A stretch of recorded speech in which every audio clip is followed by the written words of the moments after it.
Ты говоришь, что ты их Бог, мой Бог. Как имя твое? Я есть сущий. Ассаламу алейкум барлықтарыңызға. Бүгін біз 2006 жылы шыққан 10 заповедей деп аталатын киноға шолу жасаймыз. Достар, бұл кино еврей, не болмаса христиан өкілдерінің шығарғаны, бірақ ақиқат ол Құран кәрімде, ақиқат ислам дінінде. Кейбір жерлері шындыққа жанасса да, кейбір жерлерінде өтірік болуы мүмкін. Сондықтан да біздің шолуымызды тек кино ретінде қабылдаңыздар. Ал ендеше бастайық. Ферғауын түс көреді. Түсінде малдарының қырылып жатқанын, билігінің жойылып бара жатқанын көреді. Шошынған Ферғауын түс жоритын адамды шақыртады. Ол кісі келе салып, болашақта бір адам келеді. Ол құлдардың арасында дүниеге келеді, және сіздің билігіңізді құлатады дейді. Содан мына Ферғауын Израиль халқының құлдарына әскер жіберіп, дүниеге енді келген бүкіл ұлдарды өлтіртеді. Сол кезде дүниеге Моисей де келеді. Ата-анасы баласы үшін қатты уайымдайды. Содан күйеуінің айтуымен әйелі сәбиді себетке салып суға жібере салады. Содан екінші күні себеттегі сәби Ферғауынның үйінің су жағасына келіп тоқтайды. Ферғауынның әйелінің қызметкерлері көріп салып судан шығарады. Әйелі сәбиді қолына алады да, алқасындағы тұрған жақын қызметкері бұл әлгі басшымыз түсінде көрген сәби болып жүрмесін дейді. Сәбиге уақытша емізетін әйел керек еді. Сондықтан Ферғауынның әйелі білместен құлдықта жүрген өзінің туған анасына уақытша береді. Жылдар өтіп сәби есейеді және қатарында Ферғауынның туған баласы болады. Екеуі ағайынды інілі болып өседі. Әлгі Моисей бала болса да бойында әр түрлі сұрақтар пайда бола бастайды. Мысыр халқының бірнеше құдайларын кім жаратты екен деген сұрақтар қояды. А кто сотворил богов? Боюсь, я не понимаю вашего вопроса. Откуда они взялись? Уақыт өте келе, асыраған, тауып алған анасы Моисейді негізгі өзінің халқына апарады. Оны көрген туған әкесі мен туған анасы құшақтап сағынышын басады. Моисейдің әкесі өзінің атасы Жүсіп пайғамбардың қабіріне апарып таныстырады. Ол жерде Жүсіптің сыйынған құдайы бір Алла туралы сөз қозғалады. Әкесі болса, қазір ол қайда кетті? Біз неге осындай жағдайдамыз деп ашуланады. Моисей шошып кетіп қашып кетеді. Арада тағы да уақыт өтіп, Моисей ер жетеді. Жұмыс жасап жатқан құлдарға аянышпен қарап тұрады. Маңайда бір қызметкер құлдықтағы бөтен әйелге тиісіп жатқанда, Моисей әйелді құтқарам деп қызметкерді байқамай өлтіріп алады. Оған енді қызметкер болған әйел ашуланады. Құл үшін бір мысырлықты өлтірдің деп. Сосын мына анасы оған қаш, әйтпесе Ферғауын сені жазалайды деп кеңес береді. Қасында досы оны шығарып салады. Моисей өзі жалғыз жүріп кетеді. Тау тасты кезіп, құмды аймақты кезіп, бір бұлақтың маңайына жетеді. Ол жерде бір қыздарға шабуыл жасайын деп жатқан бұзақыларға сазайын беріп, қыздардың қойларына су беруге көмектеседі. Сонда үлкен қыз Моисейге рахмет айтып, үйге жүріңіз, менің әкем міндетті түрде сізге рахметін айтады дейді. Содан Моисей мына қыздың әкесіне барлық болған жағдайды айтады. Әкесі Моисейді үйіне қызметкер ретінде қалдырады. Одан кейін әлгі үлкен қызына үйлендіреді. Уақыт өтіп арада сәбилері дүниеге келеді. Бір күні Моисей таудың басына шығып бара жатқанда, сол жерде ағаш өртеніп дауыс пайда болады. Құранда мынандай мағынада айтылғандай: «Я Мұса, сен қасиетті Тува деген таудың үстіндесің. Я Мұса, мен сені таңдадым» дегендей, бұл жерде де Моисейді Алла тағала таңдайды. Менің құлдарым қатты қиналуда. Сен оларды Ферғауынның қарамағынан алып шығасың. Қорықпа, әрдайым қасыңдамын дейді. Оларға мен уәде еткен жеріме апарасың дейді. Қолыңдағы тұрған ағашты лақтыр дейді. Сол кезде ағашы жыланға айналады. Енді қайтадан ал дейді. Содан Моисейге әлгі құлдарды босат деген міндет жүктеледі. Ты избранный мною.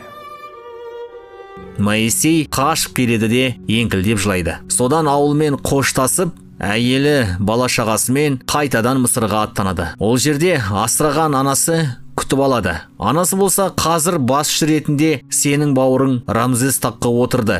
Ол сені жазаламайды дейді. Қайтадан қайтып келсеңші дейді. Моисей кетіп қалады. Сосын өзінің туған ата-анасын іздейді. Ол үйде Моисейдің ағасы мен қарындасы ғана қалған екен, ата-анасы қайтыс болған. Содан Моисей өзінің не үшін келгенін ағасына айтады. Ағасы бас кезінде сенбейді. Артынан сеніп, Моисейді қолдайды. Сосын басқа да құлдық санамен жүрген адамдарға Моисейдің міндетін айтады. Біз осы құлдықтан босауымыз керек дейді. Екінші күні Моисей мен Арон ағасы екеуі Рамзеске барып құлдарды босат деп өтініш айтады. Бізді саған біздің құдайымыз жіберді дейді. Оған тәкаппар Рамзес бір күле салады. Құлдықта жүрген халқын жинап, Моисей тағы да уағыз айта бастайды. Бірақ надан халқы әлі де дайын емес. Бір жағынан Моисейге әлді сенбейді. Моисей болса енді шынымен Аллахтан қаһар келу мүмкін деп әйелі мен бала шағасын өзінің еліне жібереді. Содан біртіндеп алдыңғы Ферғауын түсінде көргендері ақырын орындала бастайды. Ауа райы бұзылып, біртіндеп Аллахтан азап келе бастайды. Бірақ Рамзес берілер емес. Солай бір күні Моисей халқын жинап, ал енді дайынсыңдар ма дейді. Халқы сенгідей болып, иә дейді. Осы түні Ферғауын үшін қиын түн болады дейді. Сол түні улы тұман басып, Ферғауын және маңайдағылар өздерінің ұлдарынан айырылып қалады. Әлсіреген Рамзес келісіп құлдарды жібереді. Құлдардың барлығы қуанып жолға аттанады. Бірақ Ферғауын қайтадан артынан өзінің әскерімен шығады. Моисей өзінің халқымен қашып бара жатқанда алдынан теңіз атып шығады. Енді сабырсыз надан халқы бірден Моисейді кінәлай бастайды. Сол кезде Моисей барлығын сабырға шақырады. Артынан Аллахтан келген аян арқылы қолындағы аса таяғын төбеге көтереді. Аллахтың құдіретімен теңіз екіге бөлінеді. Это колдовство. Халқы таңғалып біртіндеп теңіздің ар жағын шетіне өте бастайды. Оларды қуған Ферғауын мен оның әскерлері де осы теңіздің ортасынан өте бастайды. Моисей болса теңіздің шетіне келіп аса таяғын жібере салады. Ал Ферғауын мен оның әскерлері теңіздің астында қалады. Содан Моисей халқымен сапарын жалғастырады. Жолда бір суға келіп тоқтайды, бірақ су лас болып шығады. Халқы болса тағы да байбалам салады. Моисей суға ағаш салып, суды ішетіндей тап-таза мөп-мөлдір етіп қояды. Біраздан кейін халқының қарны аша бастайды. Моисей болса, уайымдамаңдар, Алла тағала міндетті түрде тамақ жібереді дейді. Айтқанша болған жоқ, халқының ұйықтап жатқан жерінен жерде тамақ пайда болады. Моисей болса, сеніңдер оған, егер шын сенсеңдер, ол сендердің жағдайларыңды жасап қояды дейді. Сосын бір жарды ұрып су ағызады. Маңайда неше түрлі қиындықтар туып қалу мүмкін деп, Моисей халқына қылыштасып, күресіп, үйреніңдер деп бұйрық береді. Дәл айтқандай, олардың алдарында жау шығады. Солармен шайқасып, Моисейдің халқы жеңіп шығады. Моисейдің қарамағында жүрген бір кісі басқа біреудің әйеліне көз салып, жаман іске барады. Ол жігіттің әйелін кезінде Моисей қызметкерден құтқарған еді. Жігіт пен әйелдің қосылғанын мына әйелдің күйеуі байқап қалады. Сонда мына жігіт әйелдің күйеуін өлтіріп тастайды. Артынан екеуінің қылмыстары белгілі болады. Моисейдің халқы әлгілерді таспен ұрып өлтіреді. Сосын Моисей халқын бір таудың басына әкеледі де халқынан ант алады. Мен қазір Құдайыма барамын. Менің орныма ағам Арон қалады. Мен келгенше сендер ешқандай Құдайға сыйынбайсыңдар дейді. Халқы болса, я уәде береміз деп қалады. Моисейді Раббысы өзіне алып кетеді. Моисейге тасқа қыздырылған оттан жазу жазылып заңдар бекітіледі. Ал халқы болса, надан. Арасында іріткі салушылар пайда болады.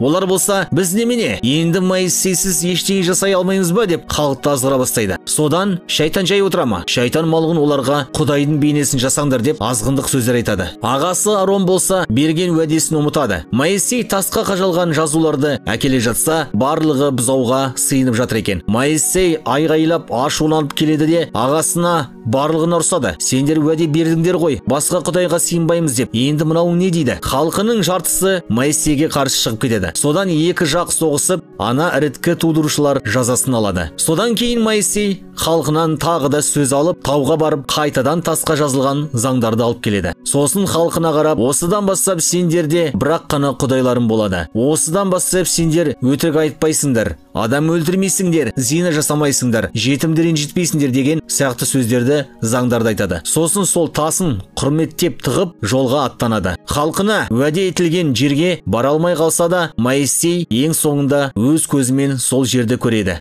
Осылай кино аяқталады.